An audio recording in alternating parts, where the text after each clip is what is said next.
Felicia From the Michaels, moment my you hear his princess, voice, you has know been there are entertaining gonna be audiences problems. with a unique Joey style Coco Diaz has of been rocking provocative humor comedy since the stages for 90s, all right? 15 years. With her You've tongue seen in him in cheek, films and she's been television, exploring but such his real topics as the patois, as dynamics he's of the fond of male-female saying, are the relationships, stories from or his as we call past them here in and the his studio, chaotic dirty views on thoughts, life that will make and this the podcast proliferation a different of the beast. sensual Rob feminist. Payne and She's a little Passion is how to firecracker really rolled up, and that's describe why I this love her, and Cuban-born that's why you're going to love New listening. So Jersey tune in, all raised right? Animal.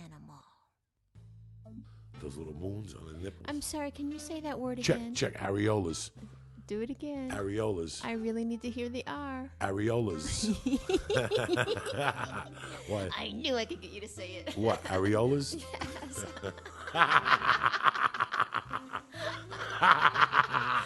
Joey, can you touch your areolas for me? I hate that shit. Dude, you touch them hard like you're gonna pop off a top I'm from a fucking Coke bull. bottle. I'm a bull in a china shop. Can I get you a Yeah, beer opener for that's those, why I can't do for that those shit. areolas of yours? I can't fucking do that shit. Greetings to all you podcasters out there in podcast land. The Beauty and the Beast podcast is here. Felicia Michaels. Joey Diaz. How are you, sexy thing? I'm good now. Let me Now tell that you I've something. seen your areolas. Not only do you look good in the morning, you look good in the afternoon, too. You know what I'm saying? You look beautiful today. You got that fresh, ivory-looking fucking girl today. You know what I'm saying? I'm so glad I knocked the eye boogers from my eyes. Hey, I Thank want you, to Joey. thank everybody for downloading us and making us number 88 last week on iTunes. 88. I wanted to clarify that because I saw that on your Facebook. It's 88 for all podcasts in the top 200. That's audio and video, and then in the audio portion, we were number 67. So congratulations to us, but congratulations to you guys for downloading us and making us what we are today. Yeah. You know, we're trying real hard to make this podcast work, make it funny and interesting, and Felicia always seems to fucking bring it. You know what I'm saying? Well, how can I not with those areolas of I yours? don't even know how to say it. You know, I don't even know how to say saying it. that right. Areolas or whatever.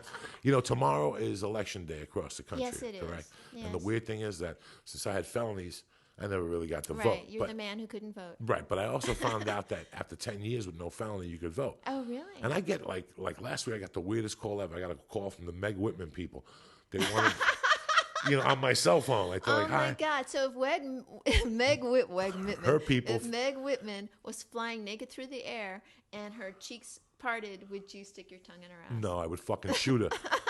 But the funny thing was, they called me and they asked me if I wanted to work. They were going to pay me $390 for 4 days to go down to the polls and drive people around. Now, I did this as a kid, so I know the hustle. Right. You know what I'm saying? It's a little hustle to get votes. But it was so weird. Like, after I hung up with them, I go, can I call you back? And I started thinking about, how'd they get my fucking number?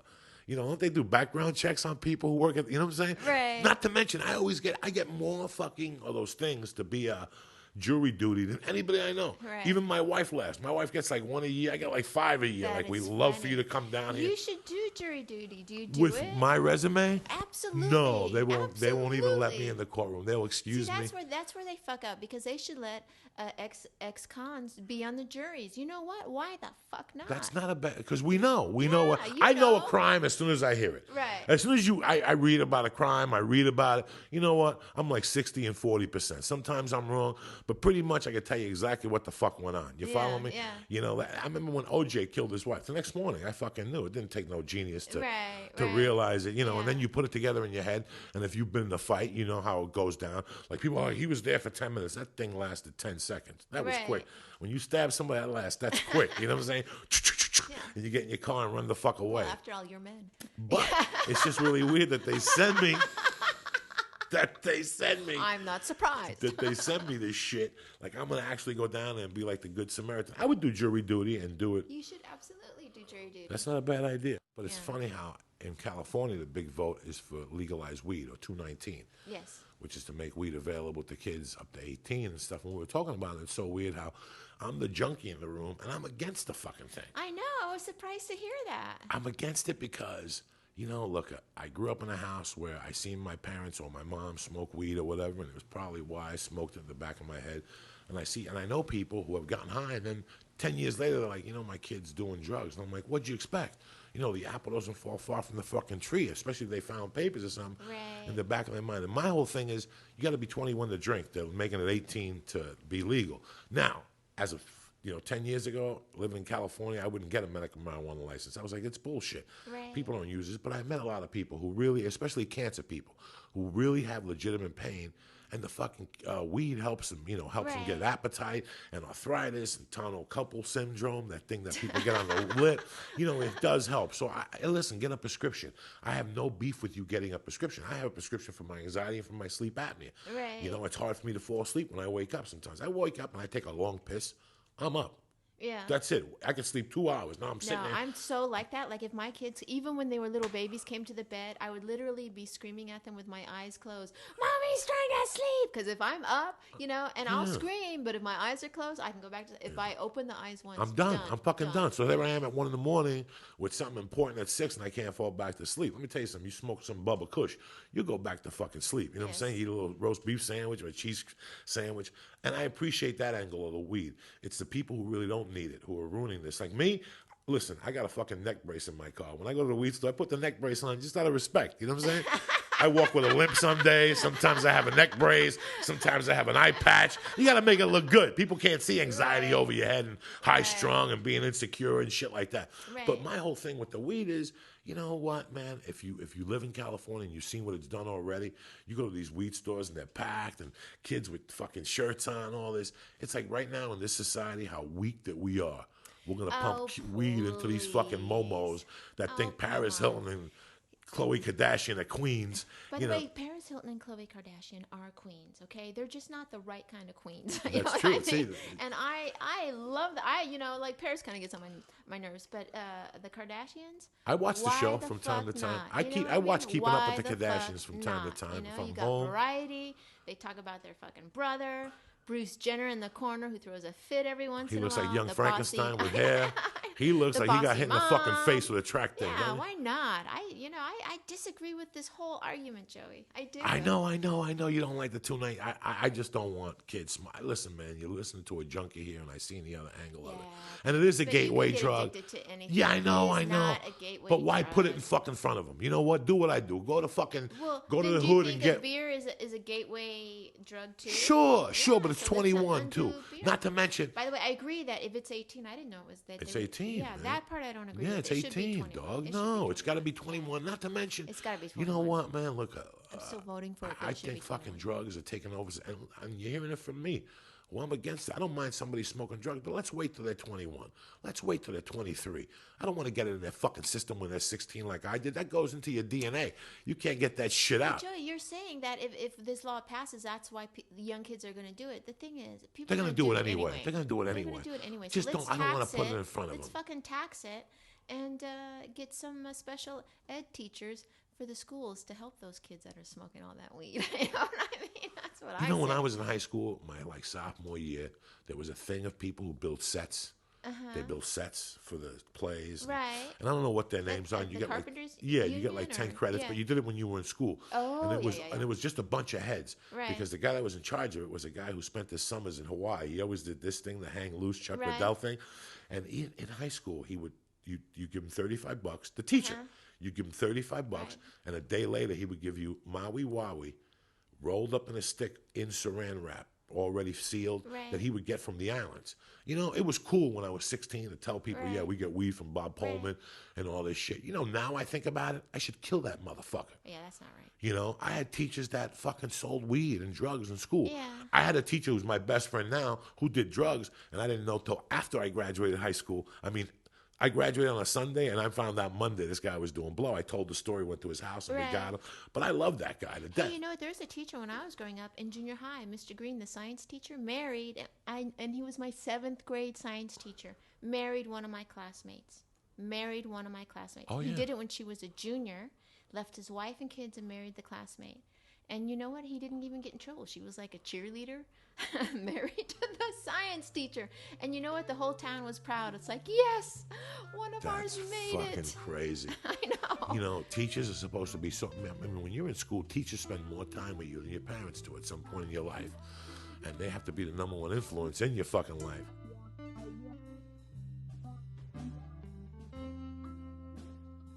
How about a shout out to our sponsors? AdamandEve.com, Yes. throwing fucking heat. I seen the commercial like 10 times the other night. Oh, yeah. So I They know are we're in messing good around. company. Yeah. Listen, films, lingerie, gels, fingers up Oils, your ass, oils, chains, blindfolds, chains. thongs. They got everything. You understand me? Everything you need for all your sexual freakness. Prosthetic clit. Yes, they have a thing that massages your prostate, a finger, and it yells out, "Yeah, bitches, suck it," like There's Nicole a used vibrator to. with a radio on it. It's fucking amazing. You want to go Inside camping? You can hear Bruce Yeah, Springsteen's Tunnel of Love. absolutely. While you got a finger up your little muffler.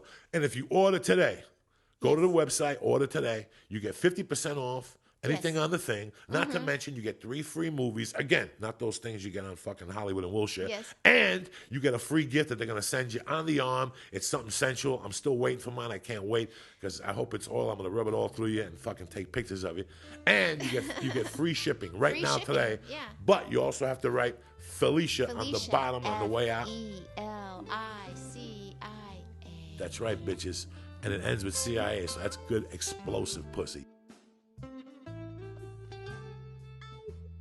I, on the last election, went to Las Vegas and did canvassing. Did I tell you about No. that? Yes. Well, this was right after I got separated and divorced, and I was like, I'm going to be a new person and have new adventures and be politically active and do for society, that whole shit. And so my girlfriend Wendy, have you ever met my girlfriend Wendy, the tall blonde? No. Big Amazonian, beautiful, striking woman. So Wendy she's the one This that is took me. to fucking Rain Man, Iron Man, whatever you went to Burning Man. Burning Man. She took She's me the to one Burning that went Man. to gave you ecstasy, and now you're going to go back and canvas with her. Yes, of course. That's what I love about you. You know what Yes. I'm saying? If Meg Whitman would have had you, we would have been a winner. Yeah, I know.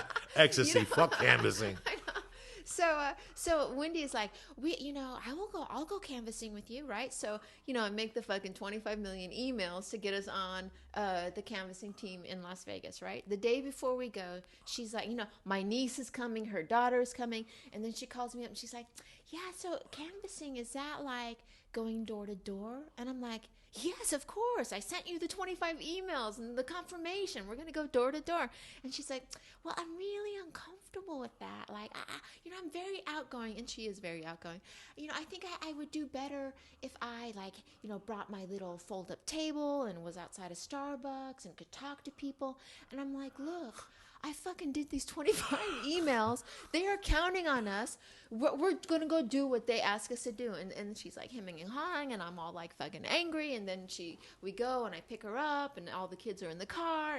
And she's like, okay, here's my table. And I'm like, really? You're going to bring the table? And she's like, not only am I going to bring the table, I got 150 Barack Obama buttons and a beautiful tablecloth, and I'm going to paint people's nails too. And I'm like, what the fuck are you talking about? Because in Burning Man, that's what she does. She paints people's nails. And she, I'm all like, and she calls them glitter toes, right? And I'm all like, fucking Wendy, right? No, you're not going to paint people's nails. We're going to go and do what they tell us. But I acquiesce. I have her put the fucking table in, because we got to go. So she was all going to right. paint people's nails. She's going to glitter toe people's That's nails. genius. She would have No, fucking. shut up! She It's would have not got 1,000 genius. more votes. It's not That's genius. genius. It's fucking Wendy. Ah! So I say, all right, put the fucking table in the back of the car just to shut her up and get her in the car. We drive to Vegas, and you have to go to get to the specific neighborhoods you want. You got to go to one park. You meet 150 people. They whittle it down. You go to another park. You meet 75 people. They're trying to get people to different areas. Every time we get into a group, she goes to the person in charge. And after the first time, and she's like, yes, I have this table, and I really think I would be quite effective. And the guys, they're trying to be nice, or the ladies in charge, like, that's very kind that you brought that table, but what we really need for you to do is canvas. Meanwhile, 150 people are asking them 150 fucking questions. And so I'm like, let's go. We'll do what they say. Every fucking station we go to, she brings up that table. And I was getting very angry about the fucking table, right? And then we do it for 2 days, and then President Clinton's going to come to a big rally in Las Vegas, and she's like, we should go to the rally. And I'm like, yeah, that would be kind of cool to go to the rally to see Clinton, right?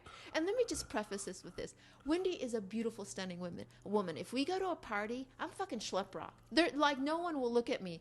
All men have eyes on her. I mean, she's got big boobies and a nice, it's on, right? She got a boyfriend? She's married. Yeah, Okay. married again. Yeah, it's totally on. So, so we go to the Obama thing. I mean, the Obama Clinton thing. Obama's not there, but Clinton's there, and it's like 120 fucking degrees or something in Vegas. And we were talking to like one of the big guys in the Obama campaign, and we look articulate in some sense, you know. And the guy says, "Yes, you will help the handicapped." He says to me, and he turns to Wendy, and Wendy goes, "You know what? I have this table," and I couldn't fucking contain. I was like, "Not again with the fucking table," right? And I was just about to lose my shit on Wendy, and the guy, and she goes, "And I have all these buttons and blah blah blah," and the guy looks her in the eye and goes, "Oh my God, we need a table." I was so fucking mad.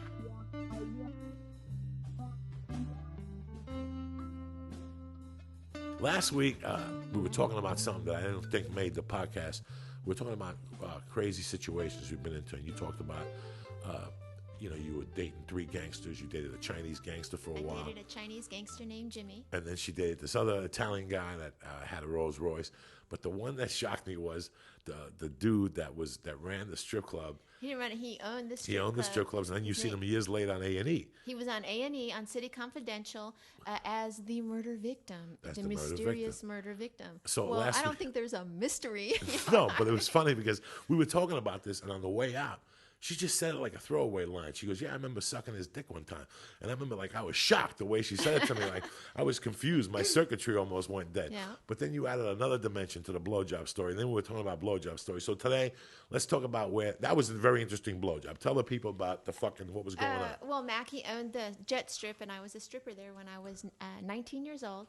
And he asked me out, but like a year, because I worked there for over a year, so I would say like 7 or 8 months later, he asked me out, which I was completely surprised because I was the ugliest girl at the strip joint, and I didn't know how to do back flips. All I could do was strut, bend over, and take your dollar bill. So anyway, but no, I had this friend. I got to talk to you about my friend Jewel Shepard.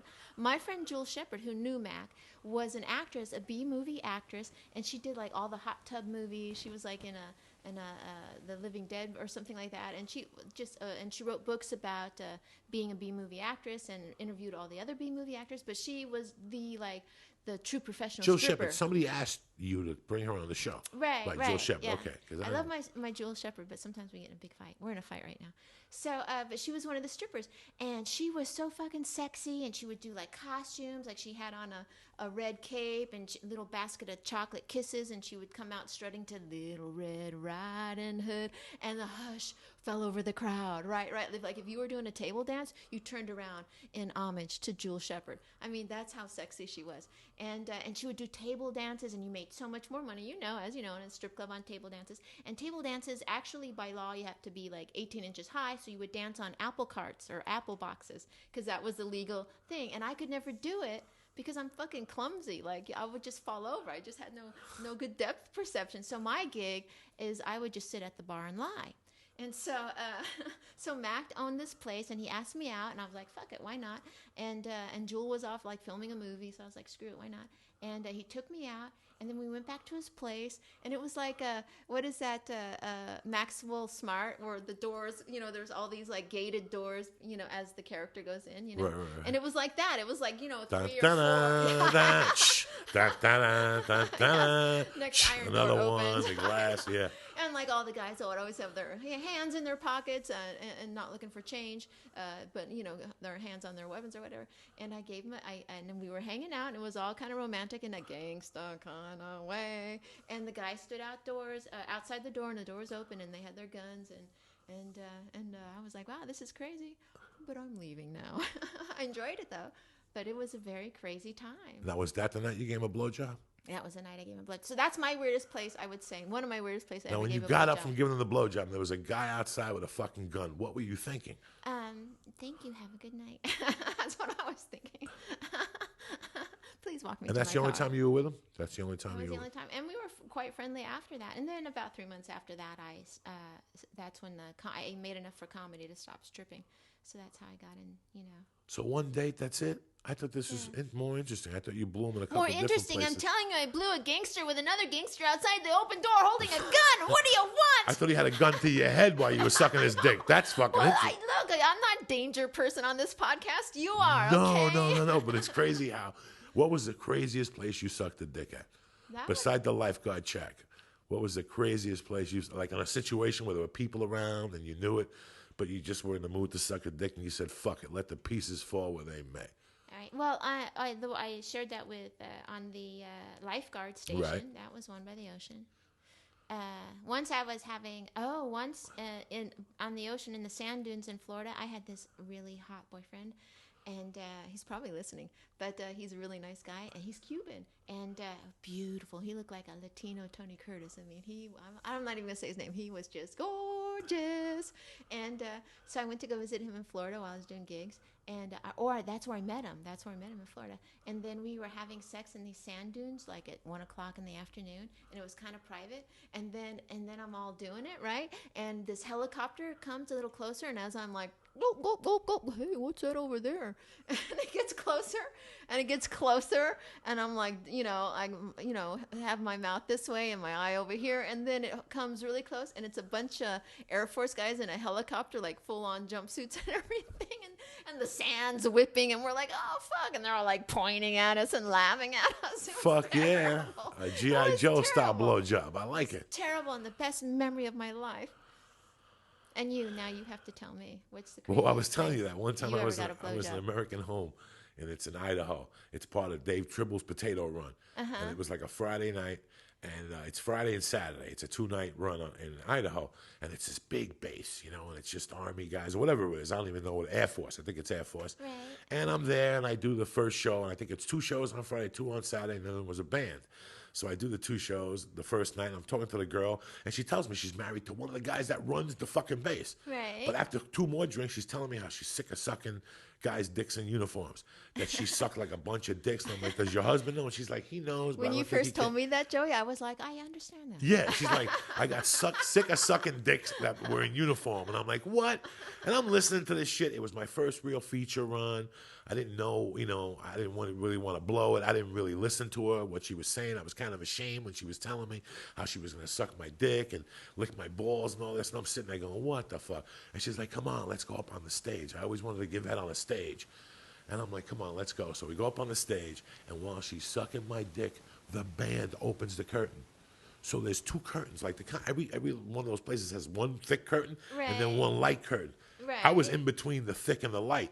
Really? So when the fucking curtain opened, there I am in front of the band getting my dick sucked. So I turned to run. This chick held onto my dick and ran with me, like on her knees. I dragged her with me on the dick run. All I could hear is, like, stay still. And she went. This bitch took like a 6-foot run with me and kept holding on to my dick like it was the last dick in the world and it was holding her. And like you're that guy from the Fantastic Four. Oh, it was amazing. What's that character called? I have no fucking idea. Slime-O. And I fucking slimed on her, and that was the end of it. She sucked my dick in between the fucking curtains. And when I ran, she took the run with me, but she kept my dick in her mouth. Awesome. And I her mouth never left your dick? No. I heard she ran while the mouth was... I thought just her hand. And speaking to the mic, going, slow down. Like, I could hear her saying that while her mouth. This chick had a gift that even fucking, what's his name, with the puppets couldn't do. Fuck ventriloquism. She was talking through her fucking ears while she was sucking a dick. I had never seen nothing like this. This bitch was making her ears talk. This is talent. Yeah. And she was like 39. She was already beat up, but I didn't give a fuck. A blowjob in Idaho, a potato. And everybody saw? I think like the band saw it, but everybody knew that she liked to suck dick, so nobody said nothing. Like the next day, people were like, did you run into Marge? Yeah. Like she had sucked every dick on the base, you know what I'm saying? It was crazy, but she was like and it was like to think that this lady was the first lady you seen when you walked into the base. Like she was like the mom of the base. Right. But she had a dick sucking fetish, and I was the victim there. You know That's what I'm why she got that position. That was and by the way, good for her. No, she was the real trooper. I ain't mad at her. I don't remember how good. You ain't mad at her. No. And it's so weird how people always tell you, like women always tell you, oh, I suck a good dick or whatever, and then they suck your dick and you move on with your life. I don't remember. right. Yeah, I don't think it was. Sometimes there's circumstances beyond our control where we can't just get it right. Well, no. Sometimes, Sometimes the elbow hurts. Sometimes, it's just fucking prying weird. eyes are just too close. Sometimes, I always thought you when had I a would get my dick sucked, I was going to see meal, God. and it's just you can't put it in your mouth anymore. Yeah, but I always thought when a woman just- sucked your dick, you'd see God, and I always waited to see get a spiritual thing, like what I feel when I go to yoga. You know what I'm Right. saying? But all you do is come, and then it's over. It's the weirdest thing how I look at blowjobs sometimes, but I look at that blowjob and I remember how much of a trooper she was. So after you guys ran off the stage, did you find another corner and she finished up, or? No, she finished up right there in that. There was no running off the Oh. stage. She took the 6-foot walk into the corner, finished up, and that was it. Wiped her mouth and said, "Thank you, and I'm going to have a drink. You coming?" And here's your drink ticket. And here's your drink ticket. And I was like, God damn, this is cold-blooded. But you think of all the weird places Did you feel dirty though afterwards? You feel a little raped? I mean, No, what fucking raped? I'm a sergeant. I'm a sergeant. You know what I'm saying? What raped? I mean, I don't know. When a woman stretches your penis like that, I feel raped. Like one time I went to the Brea Improv about 11 years ago to do a show. And I was with a friend of mine, and we were hanging out. This girl came up to me. She was very cute, a librarian-looking girl. And in the fucking thing, she started talking about sucking dick and how she's dying to suck a dick and have somebody take pictures of her.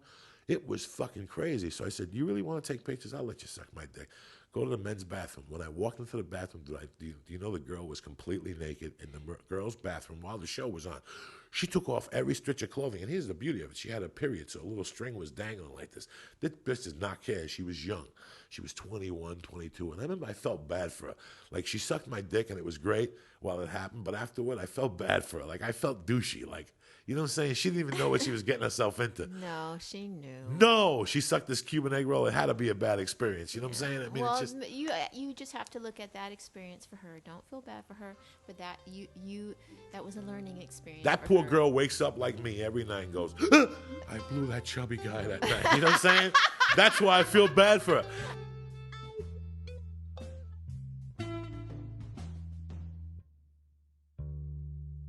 When my mother first died, I had this little girlfriend named Helene.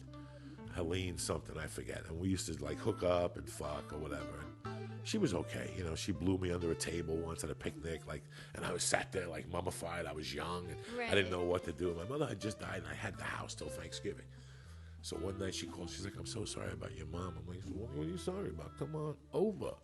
What do you want to be sorry about? You know what I'm saying? Come on over. I'm watching the thing. Come on over." So this freak comes over, right? I just moved my chair 3 inches towards you. It was weird. we started, swapping spit or whatever. And I'll never forget, that's the first time I was ever with a woman while she was on her menstrual cycle. Like, I took the panties off and the Kotex fell out like a laughing, like one of those things. No, stop It fell out like, and it wasn't a tampon, it was just the whole thing, like just like a tongue from a haunted house. And I remember that I just looked at her. And almost started crying.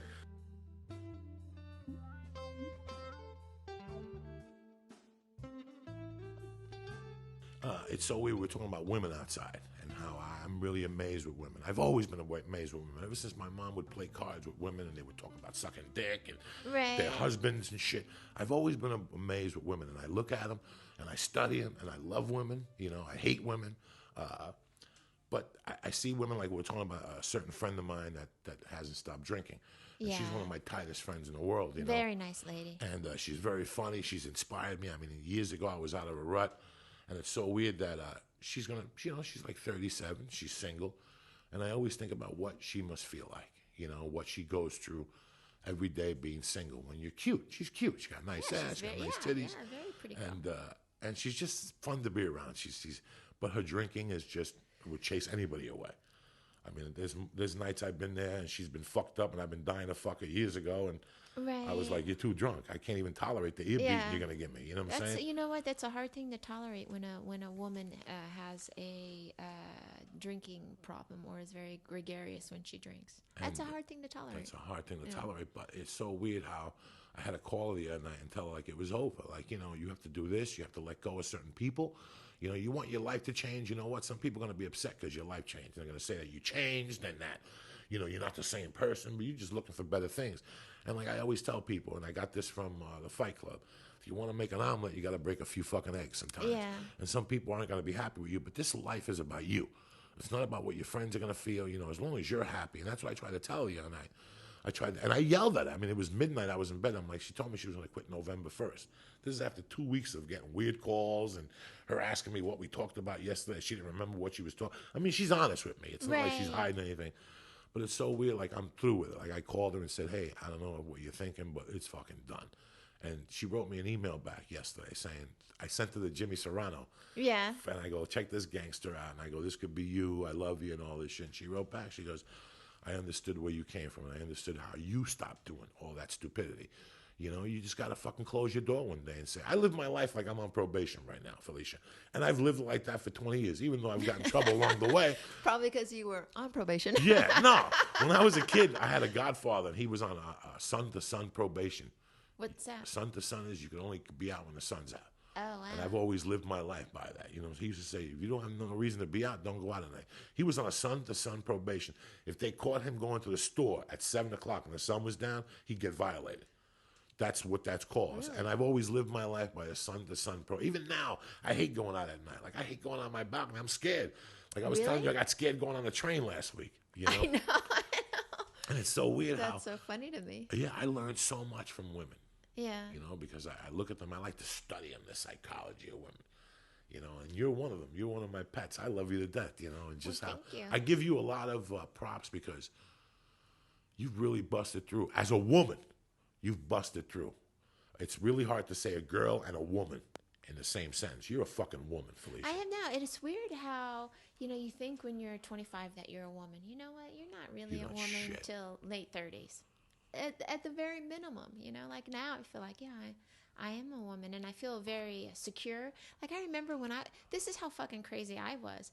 I had done the stripping. This is right before I did Playboy, but I was so insecure over my body that I wouldn't wear shorts. In fucking California, I'm not wearing shorts because I think I have the ugliest legs. Like, what kind of insanity is that? You know what I mean? But then when you hit late 30s, you're like, fuck it. Enjoy yourself, And that's what makes a woman sexy. Like sometimes you see a lady who's 50 pounds overweight and she's got a skirt on, and that pussy's and she's good throwing it around. And she got a little gut. That pussy's going to be good. You know what I'm saying? Yeah. She got heels on. Absolutely. She don't give a fuck. And you look at this chick like, look at this chubby little bitch. And you're thinking to yourself, I bet this chick would suck your fucking dick off. Look at it. A lot of guys won't look at that. They don't think that's beauty. I find beauty in every fucking woman. But you know what? That I don't think that's a woman issue. I don't think it's a man issue. I think that's a people issue. I know, like, for me, there's been times when I've been with incredibly handsome men. And you know what? It was fine, but the best sex I've ever had was with someone who was an average Joe, but had fucking the most amazing charisma. Like, to me, that's what's attractive. Because if you're with a beautiful person and they can't bring it emotionally and with any kind of character or charisma, like, you don't see how beautiful they are anymore. You don't see it. It like becomes invisible to you. All you see is like their heart, and it's like, ugh, And good-looking guys usually don't rock your world because they're lazy. Like a chubby guy like me, I gotta eat your ass. I want you to call again. I gotta play down there for a little while. I gotta put an acid hit on my tongue and lick your pussy so your clit has a psychedelic experience. I gotta punch you in the kidney. I gotta pull your hair. A chubby guy's gotta work. And this is what I say to you. I come in 30 seconds, but it's a 10-hour experience. I eat your ass. I massage you. I stick a finger in your fucking twat. You know what I'm saying? Punch the kidney. Yeah, you got to do it all. You know what I'm saying? And that's why when you're a chubby guy, you learn. Like, I'm not the best looking guy in the world, but I fucking work for that little monkey. You know what I'm saying? I tell you what's the most annoying thing is when you're having sex with a really good looking guy, and on the first time you're having sex, he pulls out a vibrator. Really, dude? Lazy. You know what I mean? They're too lazy, good looking guys. They're too fucking lazy. They don't get it. I've never been good looking, so I had to seize the opportunity while I got it. I didn't know when I was going to get this pussy again. This bitch might put the light on and change her goddamn mind. You know what I'm saying? So you got to work it good. So it's like Calgon, take me away. Right. A tongue in the ass will take you away. Right. And then after that, while we're eating, you're like, this guy's a fat, disgusting slob. He's got food on his shirt. But I did the job, bitch.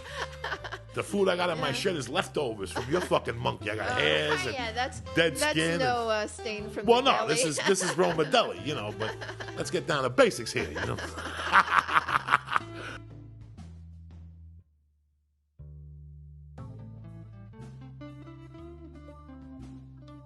I wanted to talk to you about something because it's really weird when something comes full circle. You told a story about when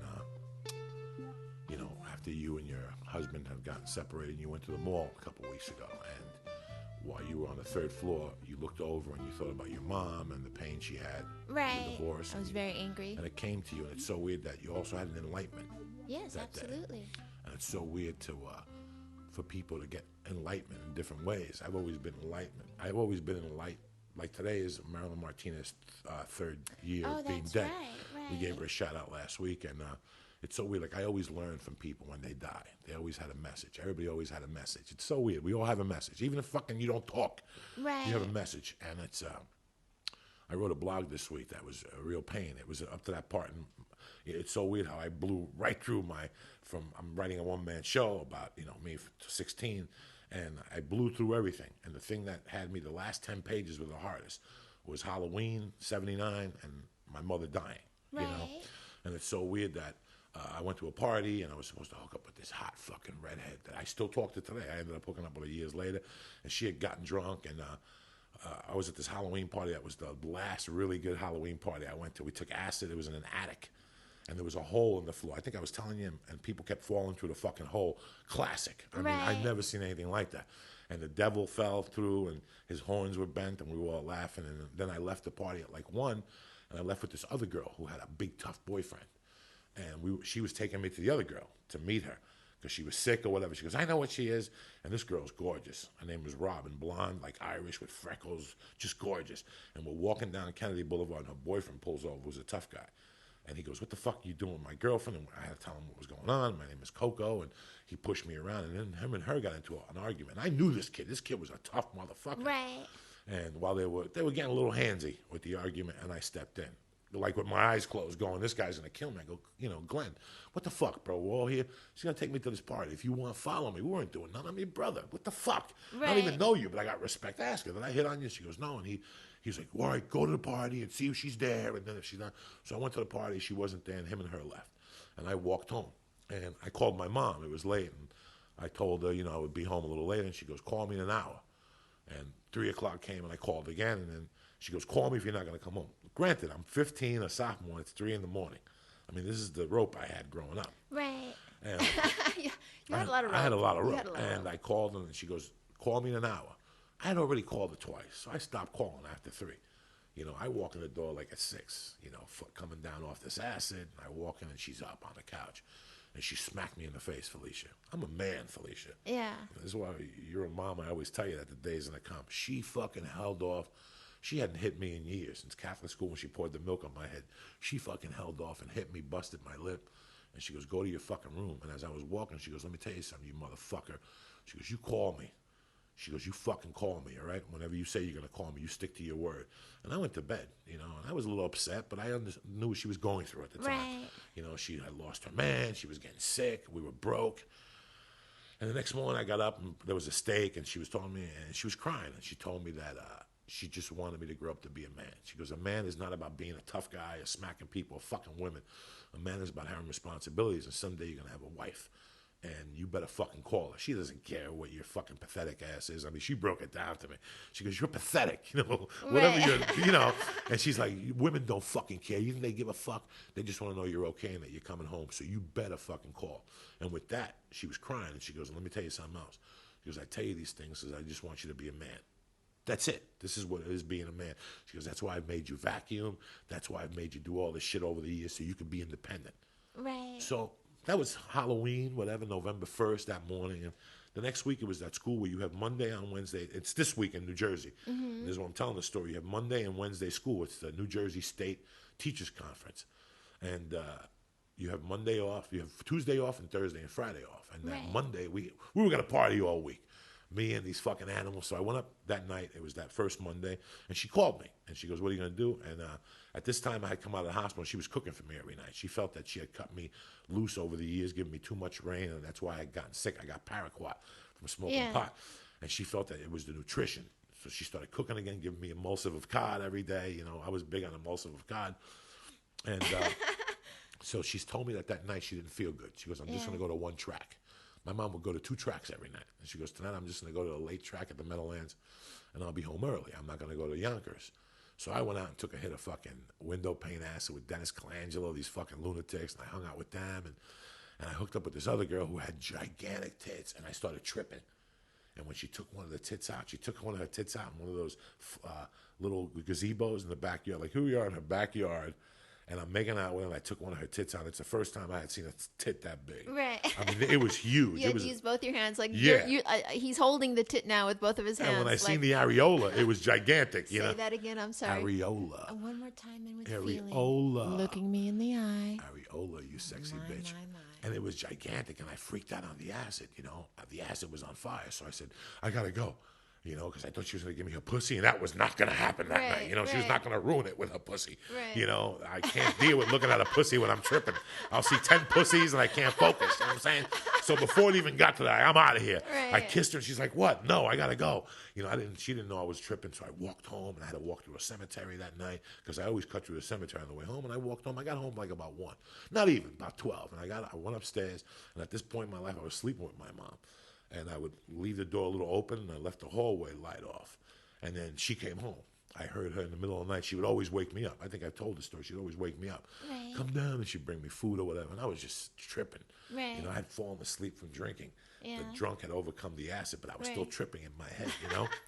And I hate that feeling when the drunk overcomes the oh, acid. it's terrible. It's like the worst. And I'm out, but I'm still tripping in color, you know, in my sleep. And something made me open my eyes, and I heard her a while ago in my dream, in my acid dream. I couldn't tell when I had heard her. I looked at the clock. It was like 3:20, and I said, let me go downstairs and check on her. And I heard the water running. So I'm like, this bitch is doing dishes. I might as well come down and eat something. She brought me something to eat. Well, I make the turn into the living room. There's no food on the table. And I go, where's the food? And there's no word from my mother. And I go around. I'm still tripping. And as I look, she's on the floor, dead. And her arm was green already, you know. Oh, my goodness. And I went over, turned the water off, and I kissed her, you know, and I fixed her up. And I knew she was dead, you know. And I remember dialing 911. And when I was calling 911, I heard her words, the same words she had told me the week before, like just a week earlier when she was giving me the fucking ear beat.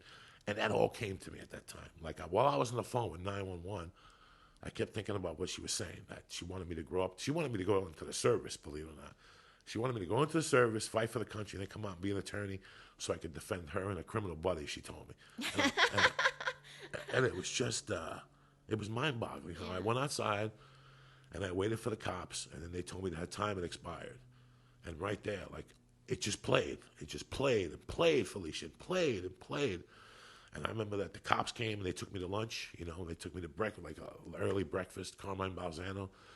And it was just weird how it made me learn. I think about that. And I wrote the blog this week out of respect for her because she's going to be dead 31 years. We're both crying today. So it's a crying day today here at Beauty and the Beast podcast. But you got to get this shit out. But it's so weird how I always knew this story in my head. I wrote the fucking story. It was in my head. I was part of it. But the other day when I wrote it, I actually felt myself coming home that night. I used to come into my house through a garage, and I would pick up the garage clothes, and then I would walk up the stairs, and we were paranoid. We had drugs in the house, so there was always locks on that door, and that led into the kitchen. And I could actually see myself going home while I was writing it that night. It was mind-boggling, and that's why I tell people that sometimes writing something gives you such a different angle to it. And it's so weird that she's been dead 31 years, and that little piece is still in my heart. So if you lost somebody, you know, write the story out and look at it from a different angle because it'll put you in peace from a different view. But the moral of the story is, and I tell this to people all the time, if you're my friend, you know this about me, that while she was yelling up for me, I took that yell for granted. And even though I was tripping on acid, the other lesson I learned that night, that don't ever take your friends or family for granted. That's why I answer every fucking call. Because you never know why that person's calling you. Right. You never know why that person's calling you. In LA, people don't answer that call. Right. And I've always said that when it's somebody close to you, Jesus Christ, answer the phone. Even if you can't fucking talk, even if you're eating ass, just go, dog, I'm in the middle of eating ass. Can I call you back in 5 minutes? Just in case they're like, dog, I'm under a building and I'm about to die. Right. That's always stuck with me. That always stuck with me, how I took her. And until this day, I always have a doubt that maybe I could have saved her. Maybe when she was having a heart attack 20 minutes earlier, I could have saved her. So this is why, people, the people who are close to you, always answer their calls. Because you never know what's it. And I came clean with it. I know that I couldn't save her. When God punches your numbers, God Yeah. punches your Yeah. numbers. But there's some people who wouldn't have Yeah. been as headstrong as me, and they would have lived with that guilt the rest of their life. I Right. let go of that guilt. Right. I never knew that. I always said so. If you have these things, like I said, sometimes this podcast is about fun and games, but sometimes we talk straight from the heart, you motherfuckers. And this is why we love that you listen. What, Joey? I was surprised that that's the direction that this was heading in. Oh, I don't fuck around, Yeah. dog. I Yeah. don't fuck around. This is It took me by and this is one of the surprise. things that draws me every day. This is one of the things that makes me get up in the morning. That Right.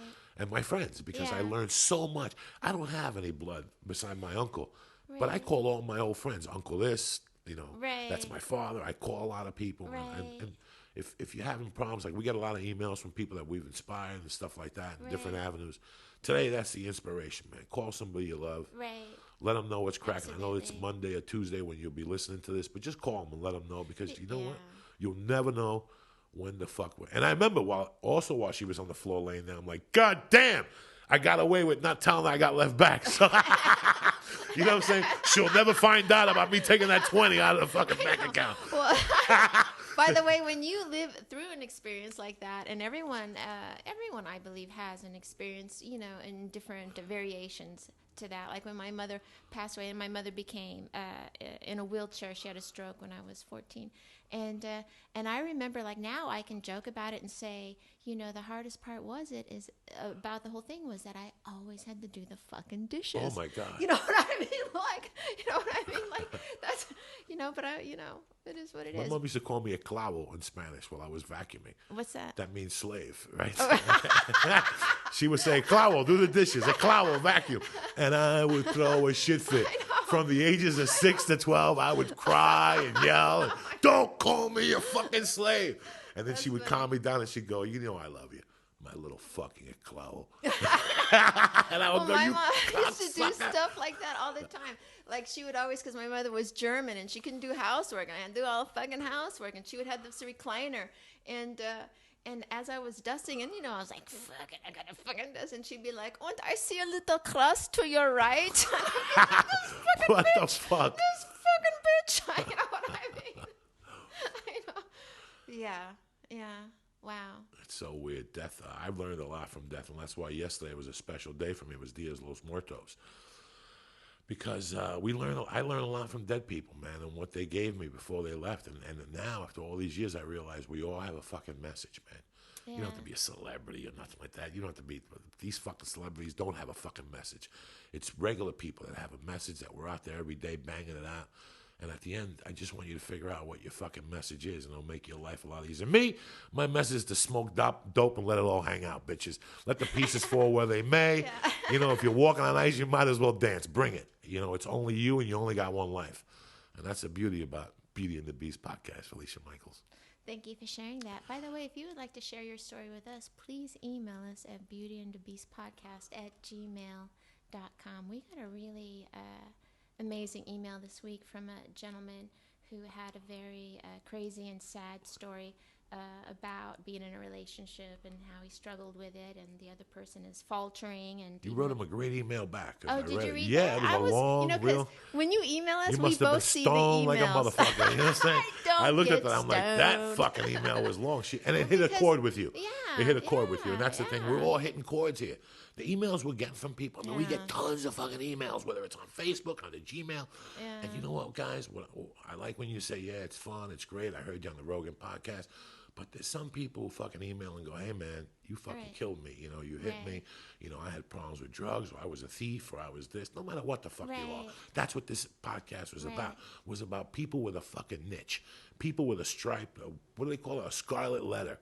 You know what I'm saying? That I don't want you to live with this guilt. There's life after fucking guilt. The guilt should be your fuel Right. to move you the fuck on, you know? Yeah. And I learned that, I was telling Felicia that Felicia brought me back to life without giving me a fucking piece of pussy or a blowjob. And that's what impresses me most about you as a woman. I was dead 3 years ago. When I got off the coke, I didn't know what direction I was going to go. Now I was ready, and there was a strike. And I came up to your house one day, and you said you thought I was going to be a late bloomer. And that always stuck with me. It made me work harder because you've been around the game. So sometimes we get shit from people. I feel that way about myself. That Yeah, I'm you're a a late ba- oh. bloomer. You're a totally late bloomer. And that's the best way to be. Lewis Black, late bloomer. It's so weird. That's the best career to have. I was looking at your eyes before when you were talking about the activity partner, and I tell you guys, it's fucking rubbing off on me. Be optimistic is a big part. Absolutely. I could see the optimistic in your eyes when you talk sometimes. Like, Oh, really? I don't know how to say the past tense of optimism is in your eyes. Like, you're always such a positive, and that's big. And that's big. And Because that's what else kept me can you together. do? Yeah, what else can you do? Yeah, you can't fucking cry on spot. Even though we both cried today on the podcast, which I know. we struck a And chord. here's what's funny. And once I looked at I'm you, gonna I tell cried you more, cocksucker. Don't be crying. That's why I got this little breast shield over here. I'm gonna start hiding this shit.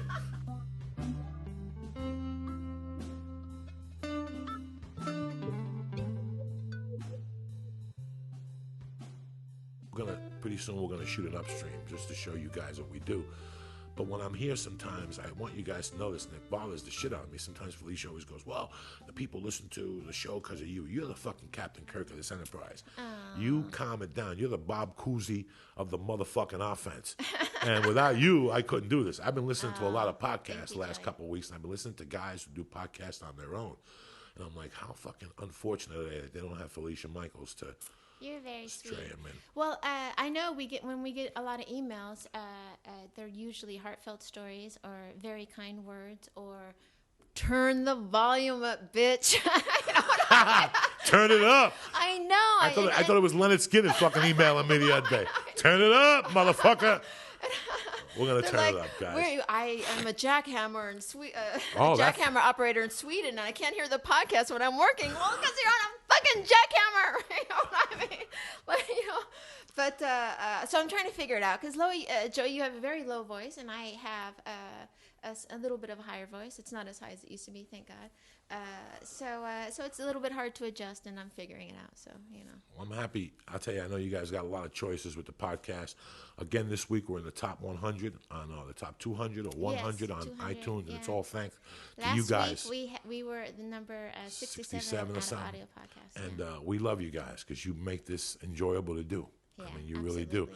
And I'd like to thank our sponsors one more time, adamandeve.com. AdamandEve.com. Don't forget to go there and order some stuff, 50% off. Right. You've got the lotions, you got the 3 free films, and you've also get free shipping right now with the code word.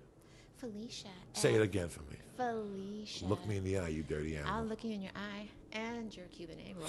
Ooh, Felicia. Felicia.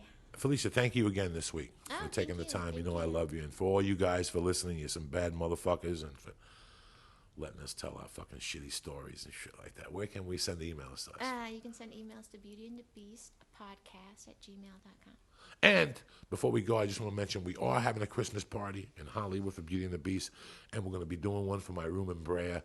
So please. Do you know the dates? No, I don't know the dates. So one in Brea, I think, is the 8th, I'll December put 8th. it up on the website. And we really want you to go or send your support. We're going to really rock it out December 8th. We're going to have some free toys and T-shirts, whatever we get. I'm going to give away some Felicia Michaels T-shirts. Why don't you give away some of your soiled fucking panties? That's what I want to win. No Like one a needs panty to from like see one day after you those. fucking run and shit so I can sniff them and scratch them. You know what I'm saying? The panty I garden in, those panties. I don't give a fuck. Whatever panties you got. I love you guys. Thank you for listening. Beauty and the Beast podcast. Have a great week. Throw them a kiss, Felicia. Mwah. Mwah.